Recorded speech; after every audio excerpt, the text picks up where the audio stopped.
चलिए, तो रिकॉर्डिंग हमने स्टार्ट कर दिया है ताकि हम जो भी चर्चा करने वाले हैं वो चर्चा अच्छे से लोगों तक भी पहुँचा पाएँ हम लोग।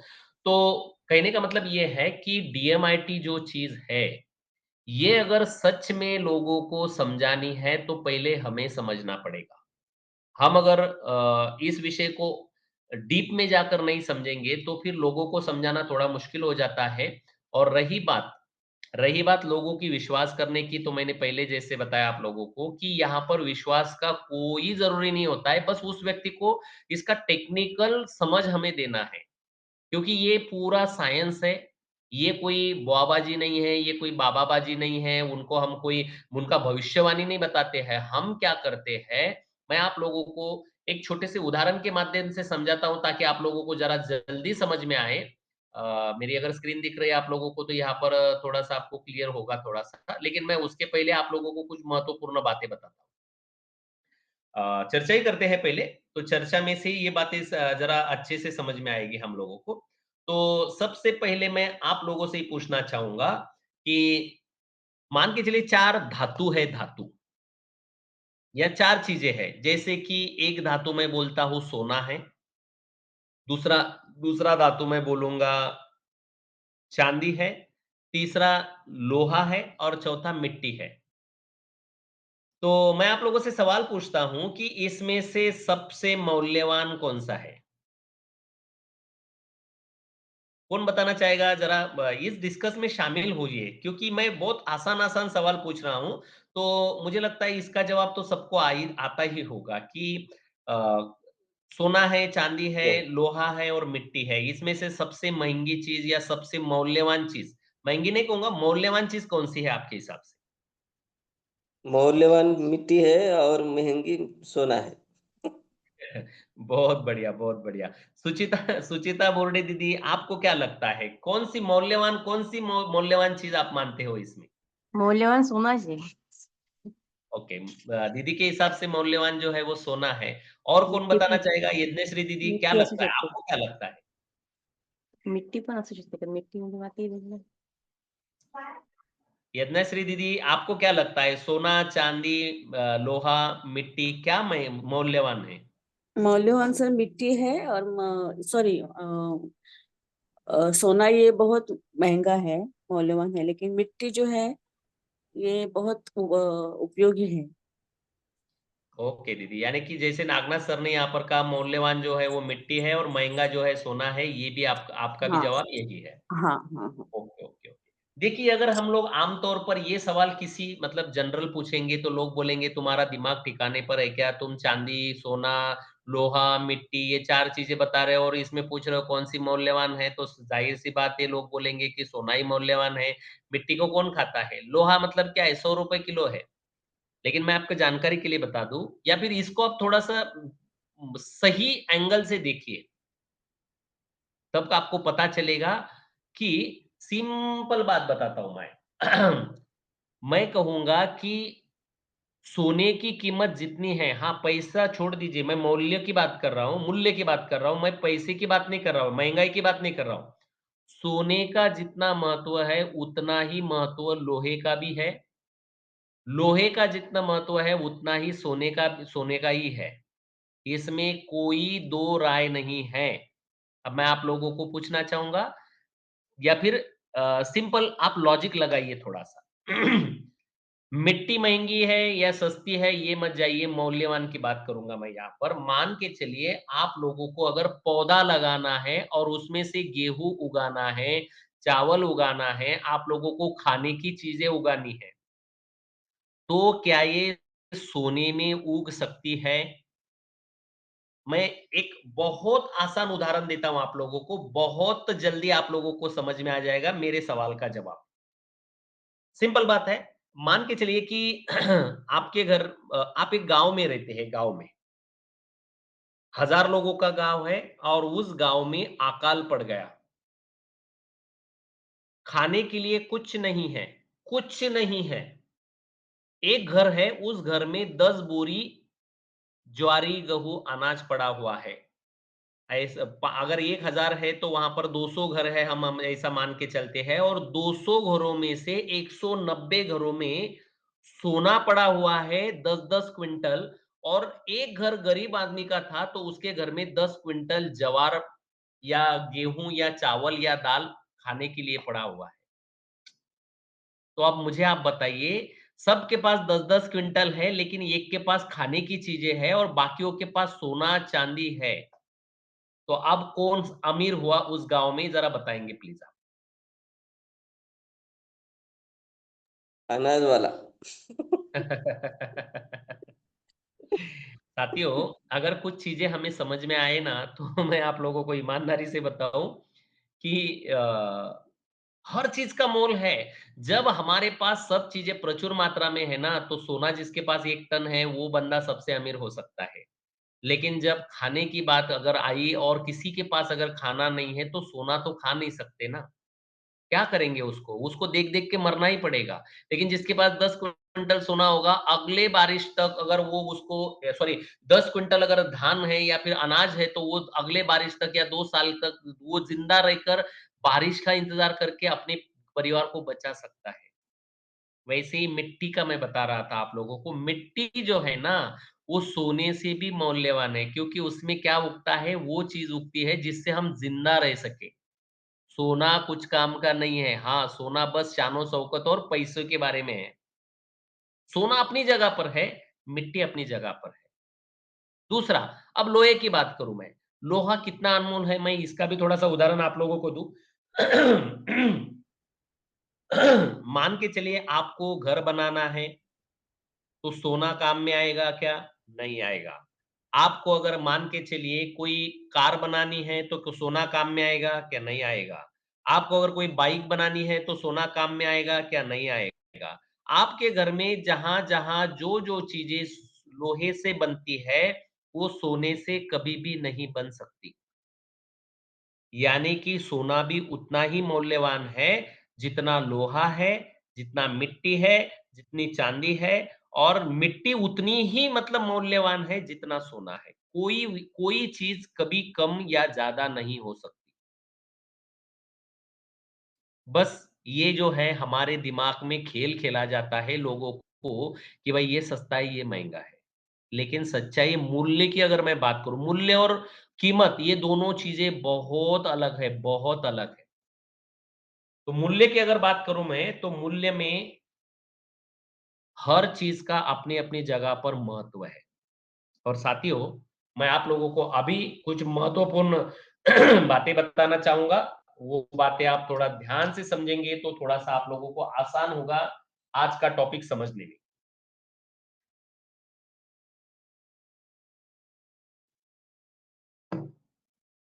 जैसे कि मैंने आप लोगों को बताया था, शायद ये वाला प्रेज़ेंटेशन था। हाँ, ये वाला प्रेज़ेंटेशन था, उस दिन मैंने आप लोगों को बताया था। ये जो 4 कैटेगरी है दुनिया में, एक राजा, प्रजा, मनोरंजक और कारीगर, ये वैसे ही है। सोना, चांदी, लोहा, मिट्टी वैसे ही है। जैसे सोने का भी मोल उतना ही है जितना मिट्टी का है, वैसे इन 4 कैटेगरी का मोल भी उतना ही है जितना राजा का है, उतना ही कारीगर का है, जितना कारीगर का है उतना ही मनोरंजक का है, जितना मनोरंजक का है उतना ही यहाँ पर प्रजा का भी है।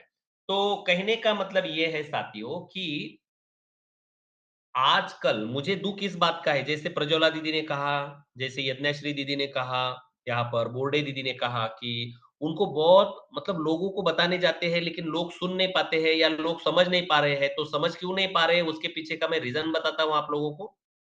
क्योंकि हमें अब तक उस उनको टेक्निकल भाषा में समझाना आ नहीं रहा है। जिस दिन हमें टेक्निकल भाषा में उनको समझाना आएगा, उस दिन अपने आप समझेंगे। लेकिन मुझे दुःख किस बात का है या फिर मुझे चिंता किस बात की है, मैं आप लोगों को समझाना चाहूँगा। जैसे मेरा स्क्रीन अगर आप देख पा रहे हो, नागनाथ सर मेरी स्क्रीन दिख रही है ना? Yes sir, yes. ओके। तो यहाँ पर अगर आप देख पा रहे हो, तो यहाँ पर मैं आपको दिखा दूँ, जो बच्चे होते हैं, बच्चों में या आदमियों में या इंसानों में 10 तरह के दिमाग होते हैं। ये मैंने बहुत बार बात की है। यानी कि लेफ्ट ब्रेन होता है और राइट ब्रेन होता है हमारा, और लेफ्ट और राइट की अगर मैं बात करूँ, लेफ्ट और राइट की अगर मैं बात करूँ, तो यहाँ पर हमारे जीवन का पूरा मैप बना हुआ होता है कि हम मतलब जैसे मैंने आपको बताया डीएमआईटी का बेस क्या है कि जब हमारा मतलब गर्भ में हमारा दिमाग बन रहा था, उस वक़्त उसमें कितने न्यूरॉन्स है, उस न्यूरॉन के हिसाब से उनका मतलब एक्टिविटी मतलब ये होता है, डेवलप होता है। तो ये जो लेफ्ट ब्रेन है, ये लॉजिकली काम करता है, ये तर्क शक्ति में काम करता है और राइट ब्रेन है, ये एग्ज़ीक्यूटिंग में यानी कि ये क्रिया में काम करता है। और यहाँ पर 5 लेफ्ट साइड में 5 दिमाग है और राइट साइड में 5 दिमाग है। ध्यान से सुनिएगा। मुझे नहीं पता ये बातें आप लोगों को ध्यान है कि नहीं है। यहाँ पर ये ए, बी, सी ये जो दिया गया है ना, यहाँ पर प्री फ्रंटल लॉब होता है, यहाँ पर फ्रंटल लॉब होता है, उसके बाद में यहाँ पर पैरेटल लॉब होता है, उसके बाद में यहाँ पर ऑसिपिटल लॉब होता है, यहाँ पर टेम्पोरल लॉब होता है। इस तरह से ये काम करते हैं। और इनके पीछे का मैं आप लोगों को आज थोड़ा-सा विज्ञान बताना चाहूँगा। साथियों, छोटे बच्चे जो होते हैं ना, उनके पास ये 10 दिमाग होते हैं। हर इंसान के छोटे बच्चे ही नहीं, हर इंसान के पास ये दिमाग होते हैं, लेकिन इसमें से ज़्यादा काम कौन-सा कर रहा है और कम काम कौन-सा कर रहा है, ये डीएमआईटी टेस्ट के माध्यम से पता चलता है। कौन से क्षेत्र के लिए उसका कौन-सा दिमाग ज़्यादा काम करता है, सबसे पहले तो ये समझना ज़रूरी है। जैसे मैं आपको बताऊँ, राइट ब्रेन की हमारी 10 उँगलियाँ हैं, मैंने आपको बताया हुआ है। हर उँगली का टैलेंट अलग-अलग है। जैसे छोटी उँगली है हमारी राइट उँगली जो मैं बताता हूँ आप लोगों को, राइट हाथ की जो छोटी उँगली है, जिनका माइक शुरू है, कृपया अपना माइक बंद करें ताकि बीच में डिस्टर्ब ना हो। कृपया किसका माइक चालू है? प्लीज़, प्लीज़ ज़रा माइक बंद रखेंगे तो आसानी होगी थोड़ा-सा बात करने में। चलिए, तो बढ़ते आगे। तो मैं आप लोगों को थोड़ा-सा एक महत्वपूर्ण जानकारी देने वाला हूँ आज, कि हमारी जो छोटी उँगली होती है, जो राइट हाथ की उँगली होती है, जैसे कि यहाँ पर ये वाली उँगली होती है, यहाँ पर वो काम करती है, ठीक है? ये वाली उँगली है लेफ्ट उँगली अपना सॉरी राइट उँगली, तो ये वाली क्या काम कर रही है? यहाँ पर अगर आप देख पा रहे हो, तो ये काम करती है विज़ुअलाइज़ेशन, रिकॉग्नाइज़ेशन के लिए। यानी कि ये हमारे आँखों से जुड़ी हुई चीज़ है। और राइट हमारी जो आँख है, उजवा डोळा जिसको हम लोग बोलते हैं, उसका हमारे राइट छोटी उँगली के साथ में कनेक्शन है। सॉरी ये थोड़ा उल्टा होता है। लेफ्ट हाथ की उँगली राइट ब्रेन के लिए काम करती है, राइट हाथ की उँगली लेफ्ट ब्रेन के लिए काम करती है। तो हमारा जो लेफ्ट हाथ है, लेफ्ट हाथ उसकी जो छोटी उँगली होती है, उसका इस राइट ये जो मैंने आपको बताया कि लिटिल फिंगर है, वो विज़ुअलाइज़ेशन के लिए काम करता है यहाँ। अब ये विजुअलाइजेशन काम करना मतलब क्या होता है? थोड़ा-सा ध्यान से सुनिएगा। जिस बच्चे का जिस बच्चे का ये वाला विजुअलाइजेशन बहुत स्ट्रॉन्ग होगा, उस बच्चे को पेंटिंग करना बहुत आसान होगा। देखिए, दूसरी बात, ये बच्चा कलर सेंस बहुत स्ट्रांगली रख पाएगा, कलर सेंस। ये बच्चा अपने कपड़े मतलब बदलने में बहुत माहिर होगा क्योंकि इसको फैशन का बहुत नॉलेज होगा। दिन भर इसको कपड़े बार-बार बदलना बहुत अच्छा लगेगा। ये आदमी है, औरत है या बच्चा है उससे कोई लेना-देना नहीं है, ये किस कैटेगरी में है आता है। उसके बाद इस बच्चे की अगर मैं बात करूँ तो ये बच्चा अपने बॉडी पर टैटू बनाना या फिर अपने कहीं पर भी टैटू बनाना इसको बहुत अच्छा लगता है। इनको शॉपिंग अच्छी लगेगी, ये जो बच्चा है, इस तरह से इनको विजुअलाइज़ेशन जो भी होता है ना, उसमें बहुत इंटरेस्ट होता है। लेफ्ट हाथ की जो छोटी उँगली है हमारी, जिसको हम लिटिल फिंगर बोलते हैं, ये वो काम करती है। इसका जो पैटर्न होता है, जो उसके ऊपर फिंगरप्रिंट बने हुए होते हैं, वो फिंगरप्रिंट अगर कमज़ोर है, तो इस बच्चे का विजुअलाइज़ेशन बहुत कमज़ोर होगा। कुछ ऐसे बच्चे होते होंगे आपने देखा होगा या कुछ आदमी है या कुछ औरत है, उनको घर में उजाला बहुत ज़्यादा पसंद होता है, कुछ ऐसे होते हैं उनको उजाला ज़्यादा पसंद नहीं होता है। जिनका ये वाला ये विजुअलाइज़ेशन जो क्षेत्र है, इनका जो ये ऑसिपिटल लॉब होता है, ऑसिपिटल लॉब अगर उनका वीक है तो उनको ज्यादा उजाला पसंद होगा, लेकिन जिनका स्ट्रांग है वो कम उजाले में भी बहुत अच्छे से देख पाते हैं। और यही बच्चे जो होते हैं ये चित्रकला में, पेंटिंग करने में और बारीक-बारीक मतलब चीज़ों को देखने में बहुत माहिर होते हैं। ये फैशनिंग में बहुत माहिर होते हैं। इनको सजना-संवरना बहुत पसंद होता है। इस तरह से इनका ये टैलेंट होता है। अब दूसरी बात अगर मैं करूँ, तो उसका दूसरा ये जो मैंने लास्ट के जो 2 ब्रेन दिख रहे हैं ना आपको यहाँ पर, ये जो है ये ऑसिपिटल लॉब होता है लेफ्ट और राइट का। अगर लेफ्ट में मैं बात करूँ तो ये राइट उँगली जो हमारी छोटी उँगली होती है राइट की, उसके अंदर जो पैटर्न बना होता है, ये विजुअल ऑब्जर्वेशन के लिए काम करने वाला पैटर्न होता है। अब ये क्या काम करेगा? ये ऑब्जर्वेशन करेगा। यानी कि राइट का ब्रेन क्या करेगा, उस चीज को देखने के बाद अच्छा है या बुरा है, इसमें फैसला करेगा। लेकिन लेफ्ट वाला क्या करेगा, वो चीज जो दिख रही है ना उसका अध्ययन करेगा। लाल कलर है, आपको पता है लाल कलर में कितने शेड आते हैं, बहुत सारे शेड आते हैं, तो ये ऑब्जर्वेशन करेगा। आंखों से चीज देखेगा तो ये ऑब्जर्वेशन करेगा, ये हरा अच्छा है या लाल। जैसे हम लोग खरीदने जाएंगे ना कोई चीज, अगर वो हमें एप्पल खरीदना है तो एप्पल का कलर देखने के बाद में हम लोग खरीदते हैं, लेकिन पहले वो ऑब्जर्वेशन जो करेगा ये लेफ्ट वाला ब्रेन करेगा उसको, कि ये कलर अच्छा है या बुरा है, ये चमक रहा है या नहीं चमक रहा है, ये अच्छा लगेगा, ये लाल है तो अच्छा लगेगा, ये पीला है तो कड़वा मतलब खट्टा लगेगा। ये ऑब्जर्वेशन कौन करेगा? ये वाला ब्रेन करेगा हमारा, ये वाला ब्रेन करेगा। आपको पता है ये ऑब्जर्वेशन हर चीज के देखने से ऑब्जर्वेशन जहां जहां होता है ना, वहां पर ये वाला ब्रेन काम करता है, बच्चा हो या आदमी हो। अब बहुत सारे बच्चे आपको देखने को मिलेंगे, उनको जो छोटा बी होता है ना, छोटा बी और छोटा डी होता है अंग्रेजी में, डी और बी में फर्क समझ में नहीं आता है। मिरर जो प्रिंट होती है ना वो समझ में नहीं आता है ऐसे बच्चों का। क्यों? क्योंकि उनका ये ऑब्जर्वेशन स्किल अगर लो है तो ये चीज को समझ ही नहीं पाएंगे। लेकिन अगर स्ट्रांग है वो बच्चे, तो वो आसानी से वर्ल्ड को समझ पाएंगे, चेहरे को समझ पाएंगे। बहुत बच्चे ऐसे होते हैं जो किसी का चेहरा एक बार देखेंगे ना तो वो भूलते नहीं है, लेकिन कुछ बच्चे तुरंत भूल जाते हैं। क्यों? क्योंकि उनका अगर ये ऑब्जर्वेशन लो है, तो वो मतलब किसी का चेहरा याद नहीं रखेंगे, एक रास्ते याद नहीं रखेंगे, फोटो याद नहीं रखेंगे। लेकिन जिनका स्ट्रांग है वो इजीली याद कर पाते हैं। आपने देखा होगा कोई पुलिस अधिकारी होता है, बहुत एक्सपर्ट पुलिस अधिकारी होता है, वो अगर एक बार किसी चीज को देख लेना तो वो इतना सटीक ऑब्जर्वेशन करता है।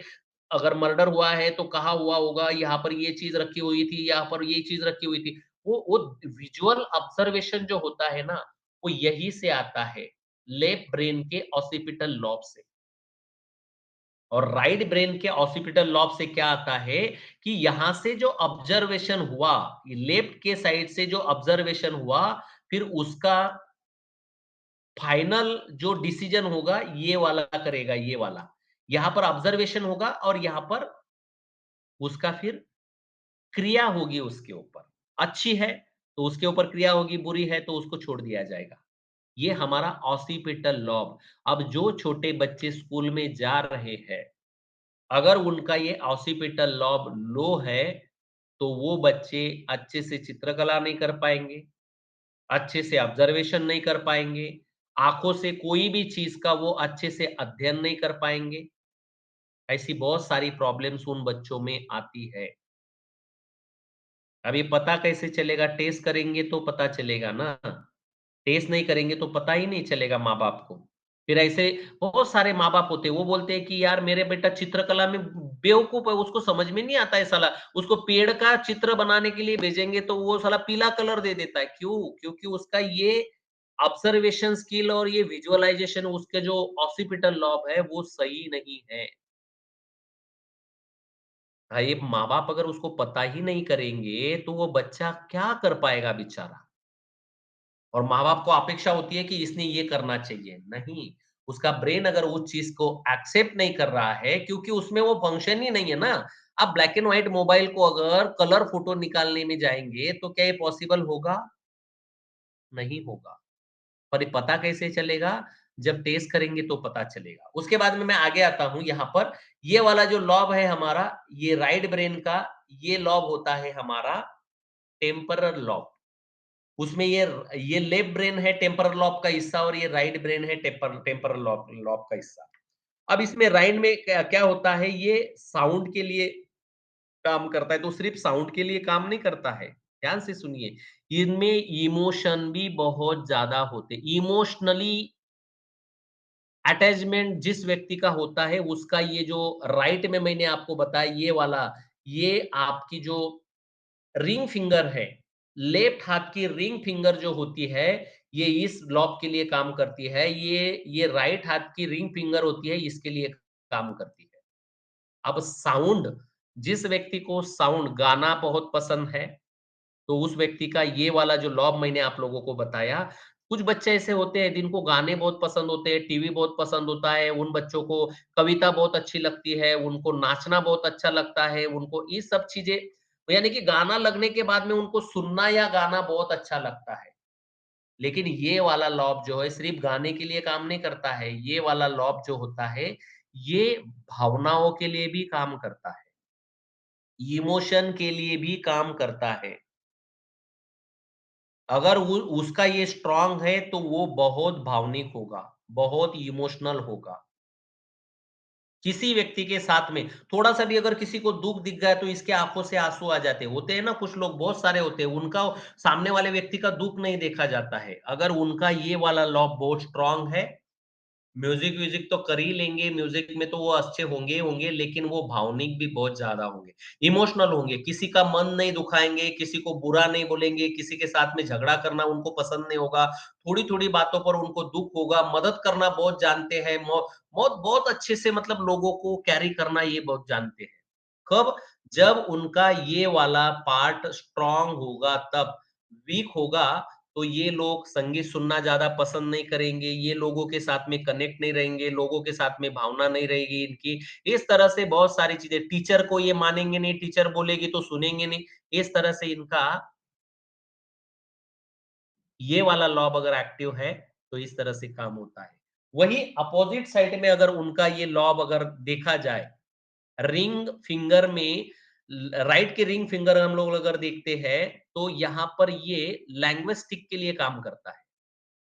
ध्यान से समझिएगा इस चीज को, लैंग्विस्टिक यानी कि भाषाओं के लिए काम करता है। तो भाषा का मतलब क्या होता है, ये जिसका स्ट्रांग है, जिस बच्चे का स्ट्रांग है, वो हर वर्ड को जल्दी सीख लेता है, भाषा को जल्दी सीख लेगा। किसी भी किसी भी स्कूल में अगर उसको भाषण देना है तो उसको आसानी से बोल पाएगा। अगर उसको टीचर पढ़ा रहा है, वो पहली कक्षा का है या दूसरी का है या 10वीं का है, उससे कोई लेना देना नहीं है, उसका अगर ये स्ट्रांग है, वो बचपन से ही, मतलब जो 2-3 साल का होगा उसी वक़्त से वो बड़बड़, बड़बड़, बड़बड़ करना शुरू कर देगा, क्योंकि वो क्या करता है, वर्ल्ड को जल्दी समझता है। एबीसीडी बहुत जल्दी समझ जाएगा। कुछ बच्चे होते हैं ना जिनको A for apple, B for ball, मारो पीटो तो भी उनको नहीं आता है। लेकिन कुछ बच्चे ऐसे होते हैं, 1-2 बार बताएँगे तो वो तुरंत सीख जाते हैं, क्योंकि ये क्या है, ये वर्ल्ड के ऊपर कंट्रोल करने वाले होते हैं।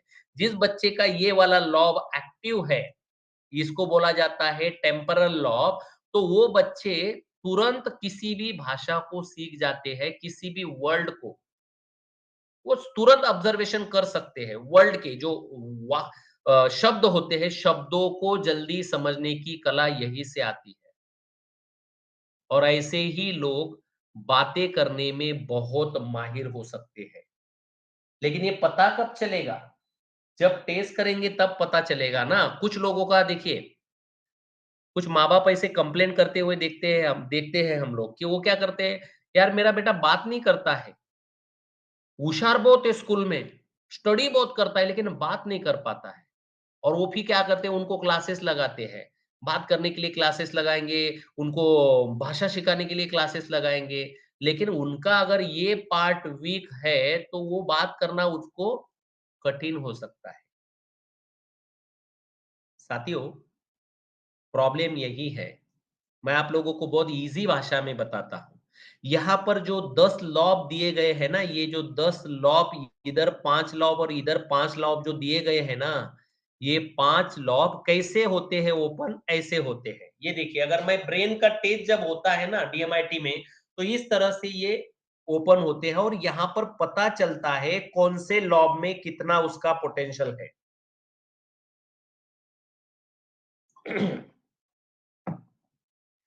अब ये रिपोर्ट किसका है मुझे पता नहीं है, लेकिन मैंने रैंडमली चूज किया है इसको। तो यहाँ पर यज्ञश्री दीदी ने पहले बताया कि सर मुझे समझता सब कुछ है, लेकिन मैं बात नहीं कर पाती, एक्सप्रेस नहीं कर पाती, एक्सप्लेन नहीं कर पाती, लोगों को समझा नहीं पाती हूँ मेरी बात को। ऐसा उन्होंने यहाँ पर कहा। ऐसा क्यों होता है? उसके पीछे वैसे तो मैं 2-3 दिनों में आप लोगों को कुछ बहुत बड़ी ज़रूरी जानकारी देने वाला हूँ, लेकिन यज्ञश्री दीदी को जो प्रॉब्लम है, वो प्रॉब्लम मैं यहाँ पर समझाता हूँ। देखिए, यहाँ पर ये 2 लॉब दिख रहे हैं। अगर आप देख पा रहे हो, तो मैं इनको थोड़ा-सा ज़ूम करूँ ताकि आप लोगों को क्लियर दिखे। ज़ूमिंग में दिख रहा है सर? नागनाथ सर? हाँ सर, दिख रहा है, हाँ। Okay, okay, okay. देखिए, वैसे तो मैं आप लोगों को अभी जो बता रहा था, ये नीचे के 4 चीज़ें मैंने आप लोगों को बताई यहाँ पर। ये वाली चीज़ मैंने पहले बताई आप लोगों को, इसको विज़ुअलाइज़ेशन बोलते हैं। ये वाली चीज़ मैंने आप लोगों को बताई। उसके बाद में ये नेचुरलिस्टिक, यानी कि ये नेचर के लवर भी होते हैं, लेकिन ये ऑब्जर्वेशन के लिए काम करता है, ये वाला जो ब्रेन है। उसके बाद में ये म्यूजिकल मैंने आपको बताया, ये जो है ये सुनने के लिए काम करता है, म्यूजिक, रिदमिक, बहुत सारी चीजें को ये काम करता है। यहाँ पर आप देख पा रहे हैं, इमोशन के लिए काम करता है, म्यूजिक के लिए काम करता है, रीडिंग, आउटलोड के लिए काम करता है, ये सब चीजें के लिए काम कर, और ये मैंने आपको बताया वर्ल्ड के लिए काम करता है, ये वाला जो ब्रेन है हमारा, ये मैंने 4 चीजें आप लोगों को बताई। अब ये जिसका भी रिपोर्ट है, वो ये 4 चीजों में ग्रीन अगर यहाँ पर दिख रहा है, तो ये होशियार है इन 4 चीजों में। यानी कि वो विजुअल भी अच्छा कर पाएँगे, ऑब्जर्वेशन भी अच्छा कर पाएँगे, वो बात भी अच्छी रख पाएँगे और म्यूज़िक सुनना उनको बहुत अच्छा लगेगा। बहुत अच्छा लगेगा म्यूज़िक सुनना, गाना सुनना या गाना गाना उनको अच्छा लग सकता है। लेकिन अभी बात आती है यहाँ पर यज्ञश्री दीदी ने जो बात बताई वहाँ पर, कि वो समझ तो पाते हैं लेकिन बात कर नहीं पाते हैं। तो इसके पीछे क्या प्रॉब्लम है, वो मैं आपको बताऊँ। अब इस रिपोर्ट में क्या दिखाया गया है? इस रिपोर्ट में दिखाया गया है कि ये बंदा, ये व्यक्ति जो है, ये लैंग्विस्टिक में अच्छा है। यहाँ पर ग्रीन दिख रहा है, ये देखिए यहाँ पर लैंग्विस्टिक में अच्छा है, इसके पास शब्दों का नॉलेज बहुत अच्छा है। लेकिन ये बंदा उन शब्दों को लोगों के सामने रखेगा कि नहीं रखेगा, ये कहाँ पता चलता है? ये इस लॉब में पता चलता है। ये वाला जो लॉब है, यहाँ पर पता चलता है। इस लॉब को कहा जाता है इंटरपर्सनल लॉब। ये वाला अगर देखेंगे आप, तो इंटरपर्सनल मतलब क्या? लोगों के साथ में कम्युनिकेशन स्किल यहाँ पर शो होता है। ये ब्रेन अगर उस व्यक्ति का ग्रीन ज़ोन में है, स्ट्रॉन्ग है, अब ये कहाँ है? रेड ज़ोन में है, यानी कि ये उसका वीक है। ये यज्ञश्री दीदी की कहानी जो है, इस व्यक्ति की भी कहानी वैसे ही है। इनके पास लिंग्विस्टिक यानी कि शब्दों का भंडार बहुत है, ऑब्जर्वेशन भी बहुत स्ट्रांग है, लेकिन ये व्यक्ति भी लोगों के साथ कम्युनिकेट कर नहीं सकती। क्यों नहीं कर सकती? क्योंकि इनका इंटरपर्सनल जो है, ये इंटरपर्सनल इसका वीक है, रेड जोन में है। अब ऐसे लोगों को हम उपचार सुझाते हैं कि उन्होंने क्या करना चाहिए ताकि उनको लोगों से बात करना आसान हो। काउंसलिंग में ये सब चीजें बताई जाती है। अगर कोई बच्चा है, उस बच्चे को अगर उसका ये ज़ोन वीक है, जो ज़ोन मैं यहाँ पर बता रहा हूँ, ये इंटरपर्सनल ज़ोन अगर वीक है, तो वो बच्चा थोड़ी बहुत सुधारना कर सकता है, पूरा नहीं कर सकता। ये ध्यान रखना है सबने। क्यों? क्योंकि उसको भगवान ने उसी तरीके से बनाया हुआ है। ये जो इंटरपर्सनल क्वालिटी होती है, इनका क्या होता है? यहाँ पर अगर आप देख पा रहे हो, ये लोगों को कंट्रोल करने में माहिर होंगे, ये अंडरस्टैंडिंग दूसरे लोगों को समझने में अच्छे होंगे, ये कनेक्टिव विथ अदर पीपल, ये लोगों के साथ में जुड़ने के लिए अच्छे होंगे, इंट्यूशन होंगे, ये मतलब लोगों को टीम वर्क करेंगे, लोगों को एक जगह पर लाने में, बातें करके उनको समझाने में बहुत अच्छा होंगे। उसके बाद में यहाँ पर अगर आप देख पा रहे हो, ये जो है, ये learning in a group leadership skill, यानी कि ये ग्रुप में लोगों को सिखा सकते हैं।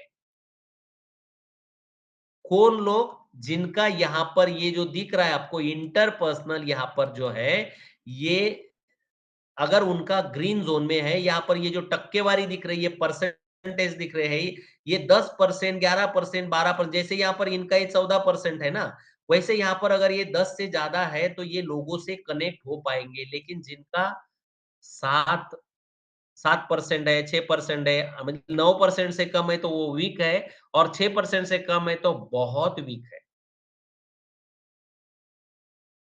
साथियों, बच्चों का भी यही हो रहा है। ये जो 10 ब्रेन है ना उनके, ये 10 ब्रेन, मैं आप लोगों को एक ईमानदार मेरी भावना आप लोगों को बताता हूं। मुझे नहीं पता मेरी भावना कितने लोगों को समझ में आएगी, कितने लोगों को नहीं आएगी। मेरी भावना ऐसी है कि जो बच्चे हैं ना, बच्चे, ये एक मिट्टी है, मिट्टी। ध्यान से सुनिए मैं क्या कह रहा हूं। ये बच्चे जो है ना, ये मिट्टी है, मिट्टी। कौन सी मिट्टी? सूखी हुई मिट्टी है। अब इन सूखी हुई मिट्टी को पानी डालकर इसका कीचड़ बनाना पड़ेगा, और इनको आकार देना पड़ेगा। जैसे कुम्हार होते हैं ना, कुम्हार, वो आकार देते हैं, उस मिट्टी को पानी डालकर उसको मतलब से मथेंगे, मथने के बाद में उसको आकार देंगे, और आकार कौन सा देते हैं उस हिसाब से वो बच्चे, मतलब उस चीज का, जो मिट्टी से बनी हुई जो बर्तन है, उस बर्तन का क्या इस्तेमाल होगा, ये उसके ऊपर डिपेंड करेगा। जीवित उदाहरण देके समझाऊं। जैसे मान के चलिए किसी कुम्हार ने, ध्यान से सुनिए इस बात को, किसी कुम्हार ने अगर मस्त से एक मटका बनाया, ठंडा पानी पीने के लिए एक मटका बनाया, तो वो मटका जब तक जिंदा रहेगा, यानी कि जिस उसको जब तक टूटेगा नहीं, तब तक उसमें पानी रखा जाएगा, मस्त से ठंडा रहेगा, और उसमें से पानी पीकर लोगों को तृप्ति मिलेगी। अब ये मतलब बच्चे ऐसे ही है, बच्चे ऐसे ही है। लेकिन दूसरा वही कुम्हार अगर उस बर्तन को एक भगोना बनाता है, उस मिट्टी का, मिट्टी वही है, लेकिन उसका अगर कोई भगोना बनाता है या पतीला बनाता है, तो जिंदगी भर जब तक वो पतीला टूटेगा नहीं, तब तक वो गैस पर या किसी चूल्हे पर जलता रहेगा, उसमें खाना पकता रहेगा। उसी मिट्टी से कोई कुम्हार चिलम बनाएगा, चिलम, तो उसमें आग डाली जाएगी, तंबाकू डाली जाएगी, और उसको चिलम फूकने के लिए यानी कि इस्तेमाल किया जाएगा। खुद भी जलता रहेगा जिंदगी भर जब तक चिलम बनकर रहेगा, और जिसके भी मुंह में वो तंबाकू का धुआं जाएगा उसको भी मारता रहेगा।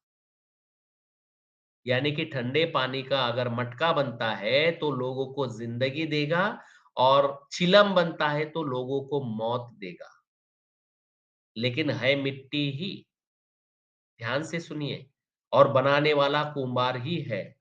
अब ये जो मैंने बात आप लोगों के सामने अभी आप पर शेयर की है, ये वाली जो बात है, ये वैसे ही है। ये जो 10 दिमाग होते हैं ना साथियों, इन 10 दिमागों में कहाँ पर कौन सी क्वालिटी है, ये एक तरह से रॉ मटेरियल मिट्टी है, सूखी मिट्टी है। लेकिन उस बच्चे को अभी अगर मान के चलिए, उस बच्चे के अंदर अगर यहाँ पर ये जो रिपोर्ट है लैंग्विस्टिक उसकी अच्छी है, उसका इमोशन यानी कि इसका म्यूजिकल सेंस अच्छा है, इसका विजुअल सेंस अच्छा है, इसका ऑब्जर्वेशन सेंस अच्छा है, और माँ बाप क्या कर रहे हैं, इस बच्चे को किसी और क्षेत्र में भेजने का प्रयास कर रहे हैं।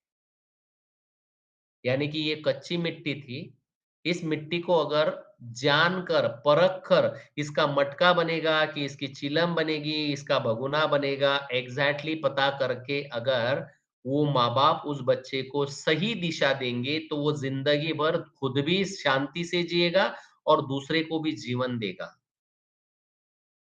देखिए, टैलेंट जो होता है ना, भगवान ने जो टैलेंट दिया होता है, उसका सदुपयोग करना है या दुरुपयोग करना है, ये हमारे हाथ में होता है। जैसे कुम्हार के हाथ में मिट्टी को भिगोकर उसको उसको अच्छे से भून कर उसका बर्तन बनाना उसके हाथ में होता है, वैसे ही माँ-बाप और टीचर के हाथ में होता है, बच्चे के अंदर के गुणों को इस्तेमाल करना।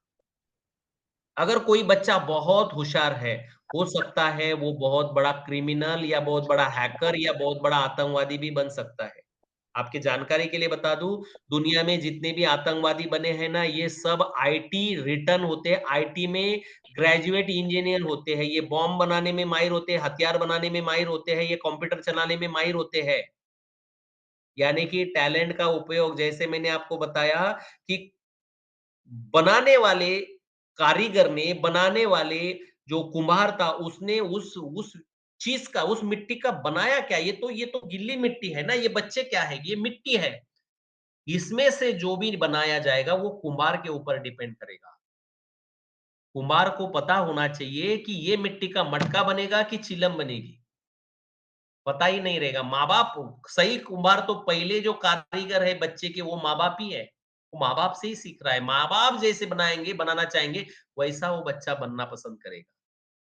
लेकिन दुर्भाग्य हमारे देश का ये है कि माँ-बाप को ये डीएमआईटी के बारे में पता नहीं है। अगर माँ-बाप को पता चल जाए ना कि उसका एग्ज़ैक्टली ब्रेन कौन-सा किस चीज़ के लिए काम कर रहा है, ये जो मैंने बताया ना आप लोगों को, ये ज़रा, इसको मैं और कल ये जो बाकी के लॉब्स है ये मैं बताऊँगा कल। अभी तो मैंने ये 3-4 को ही बताया थोड़ा-थोड़ा आप लोगों को, वैसे तो बहुत सारी बातें हैं उसमें, लेकिन 3-4 को मैंने छोटा-छोटा बताया आप लोगों को। उस बच्चे का एग्ज़ैक्टली काम कौन-सा कर रहा है, अगर पता नहीं चलेगा तो उस बच्चे का लाइफ़ बर्बाद हो जाएगा। और माँ-बाप यही कर रहे हैं बच्चों का। 10-12 लाखों रुपए एजुकेशन के लिए खर्चा कर देंगे, लेकिन 10-12 हज़ार रुपए अगर उनको डीएमआईटी टेस्ट करने के लिए अगर खर्चा करना है, तो शायद वहाँ पर सोचेंगे, जैसे शायद बोर्डे दीदी ने अभी-अभी कहा कि लोग बोलते हैं कि इतना पैसा खर्चा करने के बाद में रिज़ल्ट नहीं आया तो? अरे ये साइंटिफिकली टेस्ट है। ये कोई मज़ाक की टेस्ट नहीं है। रिज़ल्ट नहीं आया तो हम तो बोलेंगे कि उसने 12,000 के 24,000 हमसे ले जाइयो। इतनी गारंटी है मुझे इस बात पर। लेकिन उस बच्चे का टेस्ट करने के बाद में हम जब उसको काउंसलिंग करेंगे तो उस हिसाब से उस बच्चे को अच्छे से सिखाना, समझाना और पढ़ाना है। क्योंकि आपके जानकारी के लिए बता दूँ, ये बात इतनी सटीक है, इसको कोई चैलेंज नहीं कर सकता, क्योंकि ये साइंटिफिकली बात है। मैं अगर यज्ञश्री दीदी का टेस्ट करूँ और यज्ञश्री दीदी अगर आज बोल रहे हैं कि सर मैं एक्सप्लेन नहीं कर पाती हूँ विषय को, तो मैं गारंटी के साथ बोल सकता हूँ उनका ये वाला जो लॉब है जिसको इंटरपर्सनल बोला जाता है, ये उनका ऐसे ही रेड ज़ोन में होगा जैसे यहाँ पर दिख रहा है। और ये उनका ये वाला ग्रीन ज़ोन में होगा, क्योंकि वो बोल रहे हैं कि मैं समझ पाती हूँ सब बातों को, लेकिन वो लोगों को एक्सप्रेस नहीं कर पा रहे हैं। अगर उनका टेस्ट किया जाए ना, तो मैं उनका रिपोर्ट उनको दिखाऊँगा तो उनको मतलब यकीन नहीं होगा, एग्ज़ैक्टली ऐसे ही दिखेगा जैसे यहाँ पर दिख रहा है। ये वाला जो दिख रहा है ना, ऐसे ही दिखेगा। और इसका इलाज भी है, ऐसा नहीं कि इलाज नहीं होता है, किया जाता है। लेकिन कुछ हद तक सुधारा जाता है, 100% नहीं सुधारा जाएगा। कुछ हद तक सुधारा जा सकता है। आई होप आज जो बातें मैंने आप लोगों के सामने यहाँ पर रखी है साथियों, मैं फिर से एक बार बता रहा हूँ, मेरी भावनाओं को बताऊँगा कि बच्चे जो है ना, ये गीली मिट्टी है या सूखी मिट्टी है, उनको पानी डालकर अच्छे से उस मिट्टी को मथ कर उनको आकार देना माँ-बाप का और गुरु लोगों का काम होता है। सही आकार देंगे, तो हो सकता है वो अच्छा मटका बने, जो खुद भी ठंडा रहे, दूसरों को भी ठंडा रखे। और अगर हम गलत आकार दें, कोई चिलम-विलम बना दे, तो फिर खुद भी जलता रहेगा और दूसरे को भी सत्यानाश कर देगा। आशा है, आज का विषय को थोड़ा बहुत क्यों ना हो, समझ में आया होगा। किसी को अगर आज के सेशन के बारे में कुछ सवाल पूछना है, तो आप मुझसे पूछ सकते हो, उसके बाद में मैं सेशन को क्लोज़ करना पसंद करूँगा। किसी को कोई सवाल है, तो आप पूछ सकते हो। सर जी, आपने कहा ना वो इंटरपर्सनल लॉब जो है उसके ऊपर क्या उपचार है, इलाज क्या है? हाँ, दीदी। हाँ, आपने जो कहा ना जो लोग बोल नहीं पाते सब समझ पाते, लेकिन तो उनका इंटरनल वो जो पर्सनल लॉब है ना उसके ऊपर उपचार क्या है? सबसे पहले उपचार जानने से पहले दीदी हमें पता करना पड़ेगा कि एग्जैक्टली, क्योंकि एक्सप्लेन करने के पीछे 2-4 रीजन होते हैं। जैसे मैं आपको यहाँ पर थोड़ा-सा दिखाऊँ, अभी आपने सवाल पूछा है तो वो मैं जवाब देना पसंद करूँगा। देखिए यहाँ पर ये एक लॉब है, इसके धीरे-धीरे आप लोगों को मैं अध्ययन बताऊँगा। ये वाला जो लॉब है ये लॉजिकल लॉब है। ये वाला हाँ, जो लॉब है ये इमेजिनेशन लॉब है। उसके हाँ, बाद में ये वाला जो है ये काइनेस्थेटिक फाइन मोटर है, ये वाला जो है ये काइनेस्थेटिक ग्रॉस मोटर है। अब हाँ बात करना अगर नहीं आ रहा है तो सिंपल सी बात है कि काइनेस्थेटिक मोटर अगर उसकी वीक है तो भी बात नहीं कर पाएगा। उसका हाँ अगर लॉजिकल ये जो है ये पार्ट अगर कम है तो भी बात नहीं कर पाएगा। अगर उसकी लैंग्विस्टिक कम है तो भी शब्द उनके पास नहीं होंगे या फिर वो एक्सप्रेस नहीं कर पाएँगे तो भी मतलब वो बात नहीं कर पाएगा या इंटरपर्सनल अगर वीक है तो भी बात नहीं कर पाएगा। ये टेस्ट के बिना हमें पता नहीं चलता है। एग्ज़ैक्टली प्रॉब्लम कहाँ ओके है ना? जैसे मैंने ओके पीछे एक बार उदाहरण दिया था, उदाहरण ये दिया था मैंने आप लोगों को कि भाई आपके घर में अगर टंकी बैठी हुई है, पूरे घर में अगर बाथरूम में पानी जा रहा है टंकी से, लेकिन आपके बेसिन में पानी नहीं आ रहा है, तो हमको पता करना पड़ेगा कि उसका पाइप नल में कहीं कचरा अटका हुआ है या ऊपर के नली में कहीं कचरा अटका हुआ है। ये जब तक पता नहीं करेंगे, हम लोग उसका इलाज नहीं कर पाएँगे और हम अंदाज़ अगर लगा पाएँगे, अंदाज़ से अगर कर पाएँगे, तो फिर थोड़ा दिक्कत वाली बात होती है। ओके ओके ओके ओके तो आई होप आपके सवाल का जवाब आप तक पहुँचा थैंक होगा। यू और कोई दीदी शायद प्रज्वला दीदी बात करना चाहती है। दीदी आप पूछ सकते हो।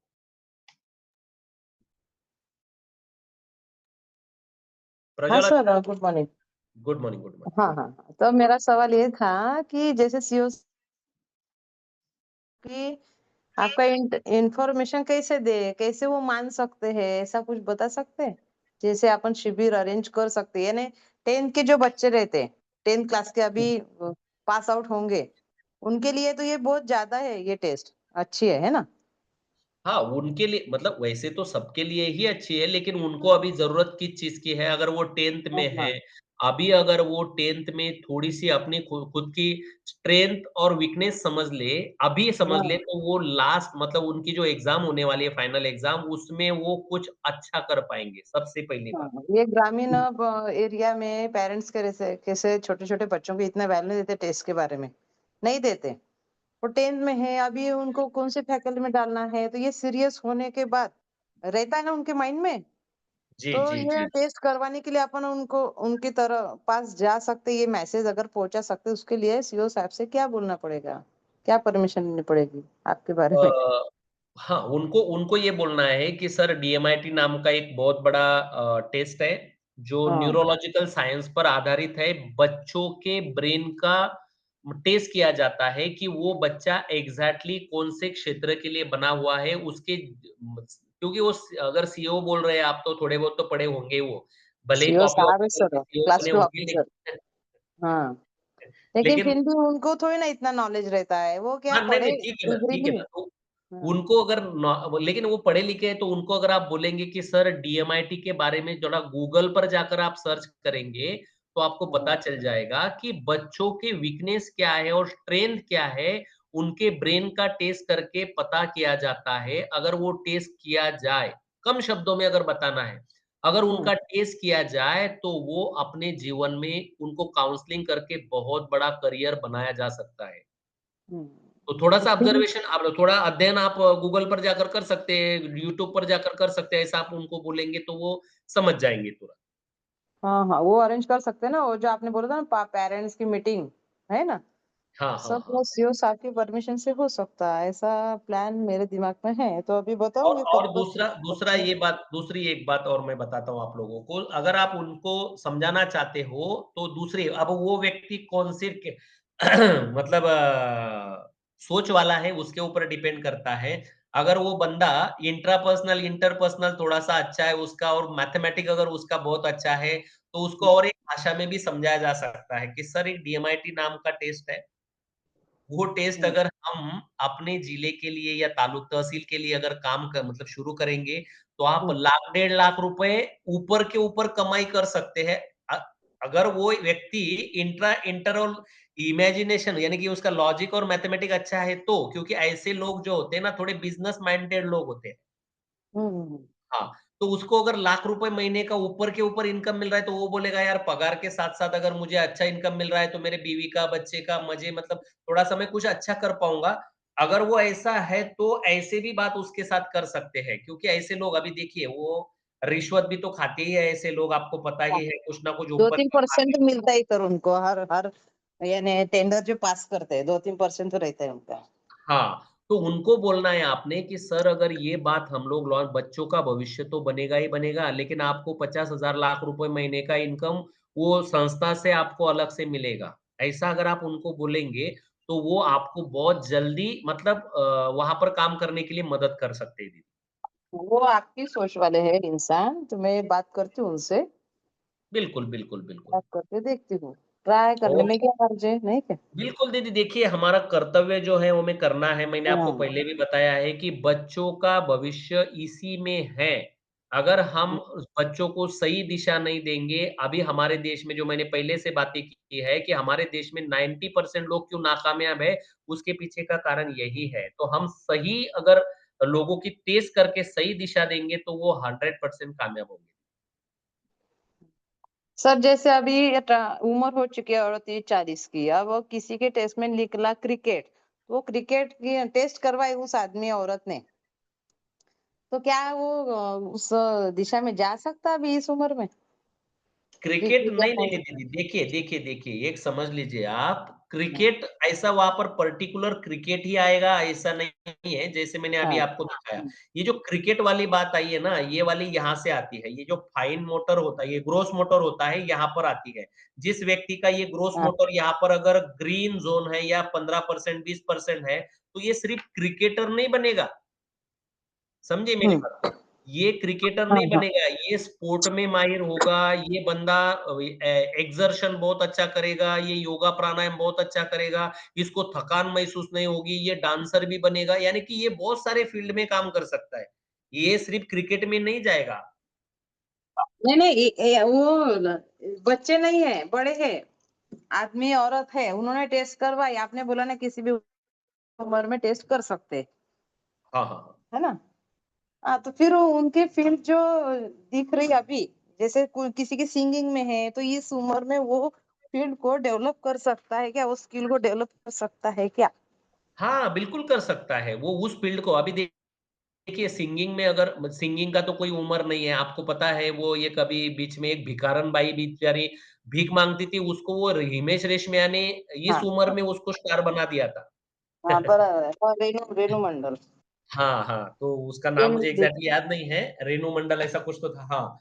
तो रेणु मतलब मंडल। सिंगिंग का कोई उम्र नहीं होता है, कला का कोई उम्र नहीं होता है, वैसे भी खेल-कूद का कोई उम्र नहीं होता है और किसी भी करियर की अगर मैं बात करूँ तो उस यानी कि ये जो 10 लॉब होते हैं हमारे, ये 10 लॉब जो है वो हमारे जीवन में कामयाबी दिलाने के लिए तो वो अलग-अलग क्षेत्रों में हमें कामयाबी दिला सकते हैं। ऐसा ज़रूरी नहीं है कि भाई उसका अगर म्यूज़िकल सेंस अच्छा है, तो वो हाँ, म्यूज़िकल ही होगा क्या? नहीं, वो लोगों को मतलब स्पिरिचुअल ये भी सिखा सकता है, योगा सिखा सकता है, प्राणायाम सिखा सकता है, वो इमोशनली यानी कि उनको टॉकिंग में वो अच्छा होगा तो उसको मोटिवेशनल स्पीकर भी होगा, यानी कि मोटिवेशनल स्पीकर बनने के लिए या फिर कोई किसी को काउंसलिंग करने के लिए कोई उम्र का लिमिट तो है नहीं। नहीं, नहीं, नहीं, बराबर है। हाँ, हाँ, तो यानी कि उसके उम्र के हिसाब से हम उनको काउंसलिंग करके कौन-सा फ़ील्ड उसको अच्छा होगा, जिसमें वो तरक्की कर पाएगा, ये हम हुँ, हुँ। बताते हैं। ट्यूशन क्लास वगैरह-वगैरह सब लगा सकते हैं किसी भी उम्र में हाँ, अपनी। हाँ, हाँ, हाँ, हाँ, बिल्कुल, बिल्कुल, बिल्कुल। अच्छा, thank you sir, thank you. Okay दीदी, चलिए तो आशा है आपके सवालों के जवाब आप तक पहुँचे होंगे और कोई भाई-बहन साथी कुछ बात करना चाहे या पूछना चाहे तो आप पूछ सकते हो, अन्यथा मैं इस सेशन को क्लोज़ करूँगा।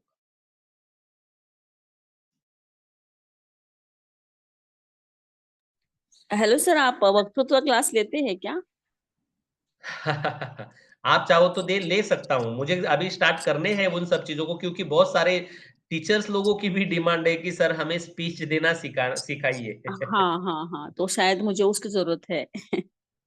नहीं, नहीं बिल्कुल करेंगे। इसके ये काउंसलिंग सेशन जो हमारे होंगे ना, जिनको काउंसलिंग सेशन बोलूँगा मैं, टेस्ट करने के बाद में कौन से व्यक्ति को किस चीज़ की कमी है, तो उसके स्पेशली हम लोग ये लेने ही वाले हैं, सेशन लेने ही वाले हैं, उसमें कोई दिक्कत वाली बात नहीं। ठीक है, thank you sir. Okay. Okay दीदी। चलिए तो आशा है आज का ये जो सेशन है, जो मैंने आप लोगों के सामने रखा है, आप लोगों को अच्छे से समझ में आया होगा और आप लोगों को मेरी भावना भी समझ में आई होगी कि बच्चों का टेस्ट इतना ज़रूरी है, हम उस गीली मिट्टी को आकार देने के लिए हमें टेस्ट करना ही पड़ेगा, नहीं तो वो बर्बाद हो जाएगी और उनका भविष्य भी बर्बाद होगा। इतना कहकर यहाँ पर रुकना चाहूँगा। मिलते हैं कल मॉर्निंग में। जय हिंद, जय भारत, नमस्कार।